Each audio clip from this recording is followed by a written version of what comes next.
ఈ దేశంలో రైతు బతుకు రాస్తే రామాయణము ఇంటే భారతమే అవుతుంది. ఎట్లా అంటే నీళ్ల కోసం లొల్లి, మందుల కోసం లొల్లి, కరెంటు కోసం లొల్లి, ఆఖరికి పండించిన పంటకు గిట్టుబాటు ధర కాడ కూడా లొల్లే.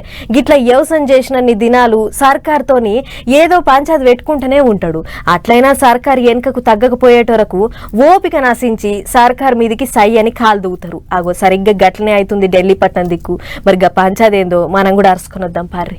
ఎక్కడ ఆపితే అక్కడనే పొయ్యి పెట్టుడు, ఆడనే వంటక తినుడు, సలి లేదు గిలి లేదు. దానాలు, జపాలు, పూజలు, పునస్కారాలు అన్ని రోడ్ల మీదనే. గిట్ల ఎన్ని తిప్పలైనా పడుతుర్రు గాని అనుకున్న డిమాండ్లు తీరేదాకా వెనుకకు మాత్రం రామంటుర్రు రైతులు. పంజాబ్, హర్యానా, ఉత్తరప్రదేశ్ గి 3 రాష్ట్రాల రైతులు కూడి సంయుక్త కిసాన్ మోర్చా అని 4 ఏళ్ల సంధి సర్కార్ మీద లడాయి షురూ చేసిన ముచ్చట ఎరుకున్నదే కదా. ఆగొగ్గా లొల్లి మీద రైతన్నల పంచాది రోజు కింద పెంపైతుంది. గ్యాస్ పైప్ లైన్ కోసం భూసేకరణ చేసిర్రు, కానీ గా భూములు పోతున్నోళ్లకు పాయమాల్ చాలా తక్కువిచ్చిర్రు. ఎకరాల భూమి పోతుంటే నష్టపరిహారం గంత తక్కువిస్తే ఎట్లా అని ఓ దిక్కు. పండించిన పంటకు సర్కార్ మద్దతు ధర కట్టియాలే, అది కూడా ఫిక్స్ చేయాలే. రైతు నష్టపోకుండా చూడాలే, పెండింగ్ లో ఉన్న రైతుల తిప్పలు బాపాలే అని గిట్ల 2-3 పెద్ద డిమాండ్లు ముంగటేసుకుని తోవబట్టిర్రు. సీదావై పార్లమెంటు ముంగట మన గోసేందో చెప్పుకుందామని ఎల్లేటొరకు పోలీసులు హర్యానా రాష్ట్రం అంబాల కాడ ఆగబట్టిర్రు. ఎక్కడోళ్లను అక్కడ బ్యారికేట్లు, ముళ్ల కంపలు అడ్డమేసి ఆపిర్రు.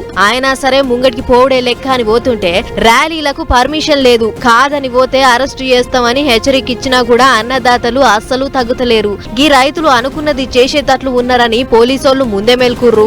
అంబాల సరిహద్దు కాడ 144 సెక్షన్ పెట్టి ర్యాలీలు, ధర్నాలకు పర్మిషన్ లేదు, కాదని వస్తే మాత్రం అరెస్టు చేస్తామని కావలి కాసుకొని కూసుర్రు. అయినా సరే ముంగటికి పోవుడే లెక్క అని పోతుంటే పోలీసోళ్లు కాల్పులు జరిపిర్రు. ఈ కాల్పులలో 6 మంది రైతులకు దెబ్బలు తగిలి కింద మీద చేసిర్రట. దీంతోని రైతు సంఘాల నాయకులు శుక్రవారం చేద్దాం అనుకున్న ర్యాలీని వాయిదా వేస్తున్నాం. ఈ సర్కార్ మమ్మలను ఉగ్రవాదుల కంటే హీనంగా చూస్తుంది. మేం ఏ లొల్లి పంచాది లేకుండా ధర్నాకు పోతుంటే మా మీద వట్టిగా కాల్పులు జరిపింది అని గరమయ్యిర్రు. ఇప్పటి మందం వాయిదా వేస్తున్నాం. ఇంకో 2-3 రోజులలో మళ్ళా గట్టి లొల్లి చేస్తాం. మా డిమాండ్లకు ఒప్పుకునేదాకా వెనుకకు మళ్ళీ ముచ్చటే లేదంటూర్రు. మరిగా చూడాలే ఈ పంచాది ఏం దాకా పోతుంది అనేది.